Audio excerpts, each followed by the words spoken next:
Hey there, StarCraft fans! It's Falcon Paladin coming at ya with yet another edition of StarCraft 2 Legacy of the Void. Today, going to be a Patreon cast of those of you who support me on patreon.com/FalconPaladin for at least $1 a month. You're going to watch this the last week of May. And I really do appreciate the support you give me. And if you're watching this in the month of, let's say, June, maybe July, hit that like button, hit that subscribe. I'm here 4 to 5 times a week with StarCraft 2 content. All right, so bottom left, we got Serral here on Blackburn. In the bottom right, we have ShoWTimE. You know these players. They've been around for years and years and years. Cream of the crop here for Europe, and Serral's a world champion. But ShoWTimE has been playing against him for so long that he is more than a match for Serral. He has beat Serral several times in the last couple of years. So, if you clicked on this and said, should be an easy Serral win, then you might be in for a shock. I haven't watched it, but maybe you are. Anyway, 16, 18, 17 timing here from Serral. And Gateway Expand timing here from ShoWTimE. Nobody's cheesing, nobody's proxying, nobody's cannon rushing, nobody's pool firsting. Just a good old macro style. I wonder if Serral's going to take his third base up here. High risk, high reward. That's how gold minerals work. Pylon. Assimilator. After the cyber core. Alright, probe. Returning minerals. Throwing down a pylon. And already taking the gas from another probe's work. Alright, so Terra the Overlord scouting out. Yep. You found it. It's a 2-player map. So, I'm not entirely sure you should be this proud, Terry. Adept first. Anyway, if you want to support the channel directly, you can do that by clicking the join button down below, which is actually some pretty darn cool stuff. And, you know, if you want to do other ways, patreon.com, we talked about that already, /FalconPaladin, if you want a recurring kind of a thing. If you want a one-time donation, you can actually do that just at Patreon, or rather, paypal.com. Woo! Paypal.com with falconpaladin@gmail.com. for the address you would send that to. So some people have done that recently. I do want to thank you for it. Appreciate it. Third base coming up from Serral, all up along this left side, so not taking the gold, which might be the first time in a while. I haven't seen a Zerg player kind of make a beeline for this. Sometimes the second base, sometimes the third base they've taken. But I wonder if this is just, honestly, just respecting ShoWTimE, which I can, you know, I would respect ShoWTimE too if I was Serral. Like, you can't really mess around with him. He will kill you. He does know the correct compositions. He knows the right timings to take advantage of what Serral likes to do. So ShoWTimE making an Oracle. This Oracle's name is Cleaning Bot. Circling tries to see if there's a quick third Nexus. There's not. And Cleaning Bot's moving out. Ladies and gentlemen, it is objective. Keep things clean. Observation. Living things keep making things dirty. Conclusion. Kill everything for clean. Yeah, that's the problem with giving decision-making and sentience to robots. They usually come to the conclusion that humans need to die. So 2 queens fighting away. I guess in this case, Zerg though, so not always humans. It's not always a human thing. Anywho, third base coming up from ShoWTimE. Ling pops in, catches that. Did you see that? Oh, it's so good. It comes back in to make sure it doesn't cancel. Oh, is he patrolling it? I don't think he was actively patrolling it. He was microing that directly. Anywho, another Oracle on the way to add to the 2 that are already out. So this is where you want 2 queens and a spore, or 2 spores and a queen. So spore queen actually not enough to prevent these Oracles from coming in and getting some damage done. But nice pull of the drones, getting them out of harm's way. Oracle stays alive. ShoWTimE has some really nice control there for sure. And then a Zergling pops up here to see what's going on. Couple of Adepts out. And what are we doing, though? Robotics facility there. Any Twilight Council, anything like that? Nope, no Twilight. So there's going to be a little bit of some Adept harassed without Resonating Glaives at all. And Ling sees this coming. That's a beautiful scout from the Zerglings, or from the Zergling. And yeah, Queens need to be in position for this. Extra Lings are getting fired up because the Rotorn's only 50% complete.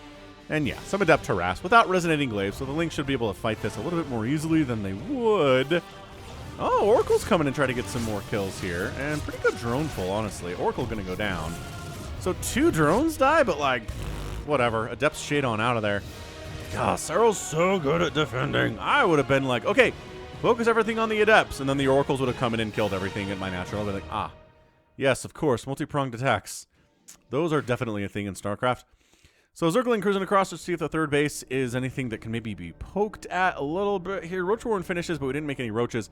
Lair coming in, recognizing these were not Resonating Glaive Adepts. Roaches aren't really a necessity here. And they're not really a necessity against Reso Glaive Adepts anyway. It's just, it's nice to have. Like, roaches really do very well against Adepts by design. There's your 4th base coming up the gold from Serral, but it's, I mean, it feels late, even though the 4th base is right on time for this matchup. Kind of a weird setup there. So Cleaning Bot doing an alright job killing living things. I mean, okay, I guess. I mean, one kill. Adepts roll into the 3rd base, and the Oracles, once again, trying to just eke out as much damage as they can here against Serral. Does a great job with it, but of course 6 more drones are in production to replace the 2 that died here, and that puts Serral in very much in the black in the number of workers he's got. Infestation Pit on the way. 6-minute Infestation Pit. Either that's a really fast hive, or it's going to be Infestors, or maybe Swarm Hosts. Those would be cool. Finally getting a Twilight Council. Getting a Robotics Bay as well. Is that Disruptors? Yeah, I was going to say. Disruptors the more popular choice in this matchup. It seems like Colossus not quite as big of a deal in ZVP. Alright, reveal, kill this Creep Tumor. Revelate, kill the tumor. At the very least, kill the tumor. I like, oh, the Immortals just boom. Big chunks of damage on that there 4th hatchery. Let's see if Serral can save it. Yeah, he wants this debris gone so we can easily run around from here to here. Makes sense. Like a Creep Tumor, yeah, Creep Tumor here connecting these would be really good too. And then ShoWTimE says, let's play Ring Around the Rosie as he's getting his own 4th base up with the gold. I'm going to come around this top side and then force you to come there, and then I'm going to go the other way. This is like chasing one of your siblings or one of your friends around a table, right? You're like, get back here, and they go to the far side of the table, so you go to the far side of the table, and then they're on the near side of the table, and you're like, rah. So darn frustrating. An actual Phoenix out. Really? This isn't hallucinated. Did he accidentally make... Who makes a Phoenix? Who makes 1 Phoenix in this matchup? Usually if you're going to go Phoenix, you're going to go... I think he accidentally produced that. I really do. I don't think I've ever seen a Protoss make a single Phoenix in a CVP. If you want scouting, you make a hallucinated Phoenix. If you want Phoenix to do stuff, you make 2. Like at least 2, so the lifting, killing thing can work. Anyway, creep spread happening. There's an observer checking this thing out. Baneling nest on the way. Getting a spire. I think that's a just-in-case spire. But ShoWTimE is not going for Sky Toss, at least not yet. What they can do, what Protoss players do like to do, and if they can pull it off, it's really effective against Zerg, is go for a ground army first. Like, not a fake ground army, like a legitimate ground army with things like Storm and things like Disruptors and Archons and Zealots and stuff. And maybe even some Colossus. Ooh, a Greater Spire, huh? Greater Spire. Oh, there's a Fleet Beacon. Okay. And then, once the Zerg player makes the composition to handle the ground Protoss army, you tech switch into carriers. You do that while they're dealing with this ground army here. Then carriers show up, and they're like, oh, I have Roaches and Ravagers and Lings. That's not good against carriers at all. Disruptor, dodge. A Creep Tumor died, but that's about it. I mean, a Creep Tumor dying is a pretty good thing, actually.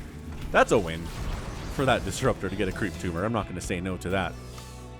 Slowing the creep spread. It's an important thing. Almost as important as for the Zerg to spread the creep. But yeah, additional Stargates now coming in. This really feels like that's what ShoWTimE's trying to do here. But holy 29 Banelings, Batman. 29 Banelings. You crazy? Sure seems like it, doesn't it? And there's your carrier production. Okay, so ShoWTimE's doing the exact thing that I thought he would do. Let's see. Let's see. Serral got that Spire down real fast. Like he was anticipating what ShoWTimE was up to.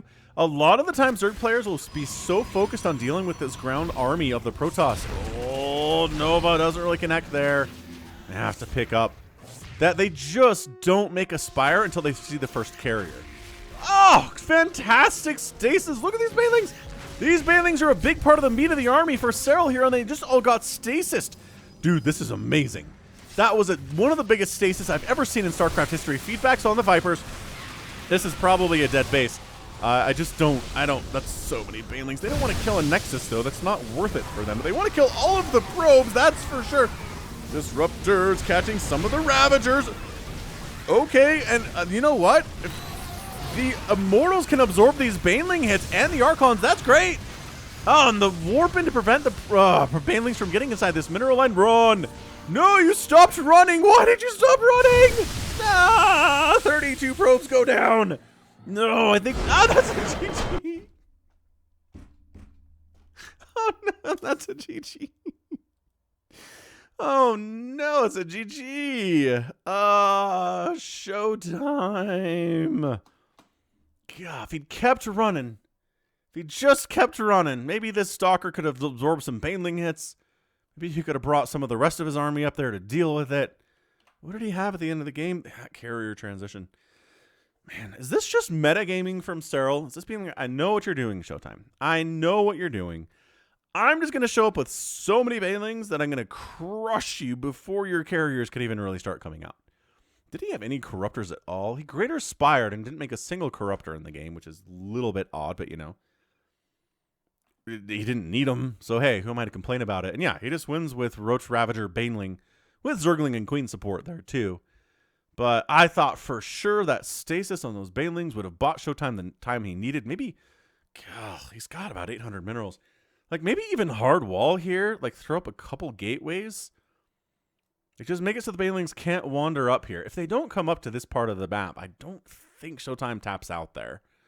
But yeah, losing 32 probes. It's not going to work. It's not going to work in Serral. He's got 5 bases. He's got 82 workers. You only have 51.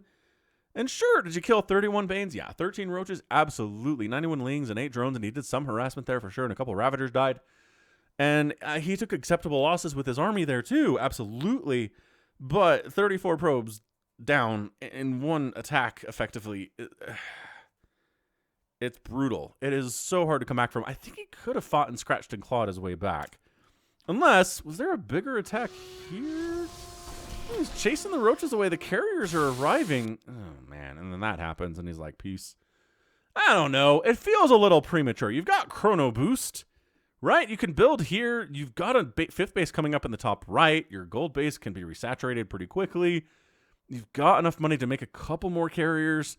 And Serral's current army is 20 Lings, 7 Roaches, and a Baneling. He's making 38 Zerglings. That's not good against carriers. 38 Zerglings is really bad against carriers. I feel like ShoWTimE could have kept fighting there and maybe even won it. I think he would have held another Baneling attack. I can't imagine it was just Lings he was going to send in here. It was probably going to be Banes. He doesn't have Adrenal or anything. His Hive is done. I mean, he's got a Greater Spire. He didn't get Adrenal. It wasn't heavy on the Lings today, though, right? Only 91 Zerglings in 10 minutes. Yeah, not a huge number. Not a huge number at all. All right. Well, that was kind of a shorter Patreon cast, but a good example of why Serral is so darn scary. But that's going to be it here for me today. So this has been Falcon Paladin coming at you with yet another edition of StarCraft 2 Legacy of the Void. Go ahead, hit that like button, hit that subscribe if you like what you saw and what you heard today. You can also catch me on Twitter, Facebook, Patreon, and Twitch, all at /Falcon Paladin. And until next time, as always, and until next time, you take care of yourself.